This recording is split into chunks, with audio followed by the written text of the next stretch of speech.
நம்பிக்கை, விசுவாசம் அப்படின்னு சொன்னாலே வேதாகமத்திலிருந்து நமக்கு ஞாபகப்படுத்துகிற ஒரே வார்த்தை எபிரேயர் 11:1. விசுவாசமானது நம்பப்படுகிறவைகளில் உறுதியும் காணப்படாதவைகளில் நிச்சயமுமாயிருக்கிறது.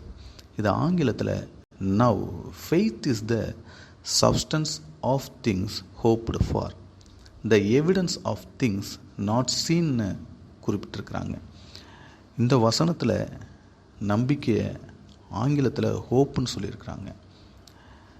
நம்ம இந்த ஹோப்புக்குரிய முழுமையான அர்த்தம் தெரிஞ்சுக்கிறணுன்னா இந்த ஹோப்பை பற்றி எபிரேயத்தில் என்ன வார்த்தை உபயோகப்படுத்துகிறாங்கன்னு நம்ம தெரிஞ்சுக்கிறணும்.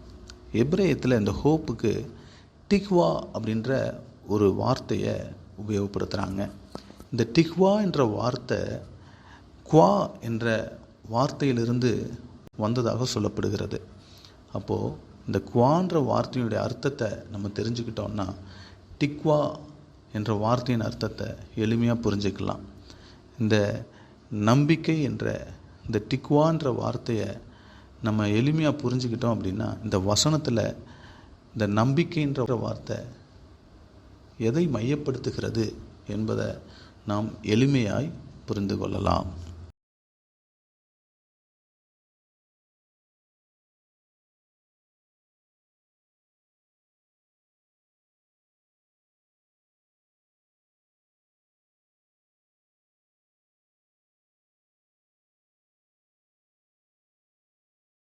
குவாக்குரிய அர்த்தம் என்ன அப்படின்னா, ஒரு மனிதன் கர்த்தரோடு இணைக்கப்படுவது. அதாவது சிறுமைப்பட்டவன், மனுஷனால் புறக்கணிக்கப்பட்டவன், அவன் ஆண்டவரை நோக்கி பார்த்து தான் 2 கைகளையும் நீட்டி வானத்துக்கு நேராக உயர்த்தி கர்த்தரை நோக்கி கதரும் பொழுது அவர் அவனை தன்னோடு இணைத்து கொள்கிறாராம். இதுதான் இந்த குவாக்குரிய அர்த்தம்.